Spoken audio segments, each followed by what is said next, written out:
La métropole de Montpellier-Méditerranée abrite en son sein nombre de lieux encore méconnus qui pourtant, lorsque l'on s'y attarde, se révèlent riches en surprises et en enseignements. Aujourd'hui, nous vous invitons à la découverte de Pignan. Pignan, c'est l'histoire d'un fief protestant au cœur des guerres de religion qui ont profondément marqué la région. Des monuments comme la chapelle des pénitents blancs en sont de nos jours les témoins. En compagnie de nos guides, vous découvrirez cette ancienne église à ciel ouvert, devenue un écrin privilégié pour les spectacles estivaux.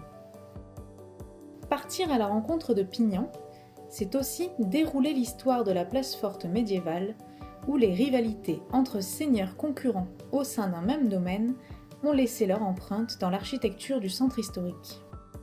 Vous arpenterez la ville romane, encore coiffée de certaines des multiples tours érigées par autant de seigneurs. La tour communale, la tour de Bousquet, celle de la maison Burlon.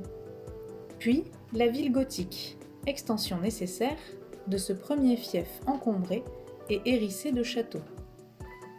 Quelques curiosités et architectures étonnantes émailleront votre balade, laissant entrevoir le Pignan du XIXe siècle, ou encore celui de l'époque classique et de ses riches demeures à la mode locale.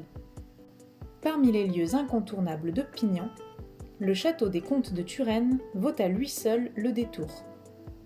Abritant aujourd'hui la mairie, ce complexe, construit au XVIIe siècle d'après les plans de l'architecte Charles d'Avillers, plonge son visiteur au cœur de la vie du seigneur de l'époque, Henri de Bachy du Quéla, et de celle de la communauté pignanaise au fil des siècles. Et puisque Pignan est aussi une terre de producteurs, le vin y est à l'honneur, sans oublier l'olive, que l'on célèbre chaque année au cours d'une fête de l'olive qui ravit les gourmets.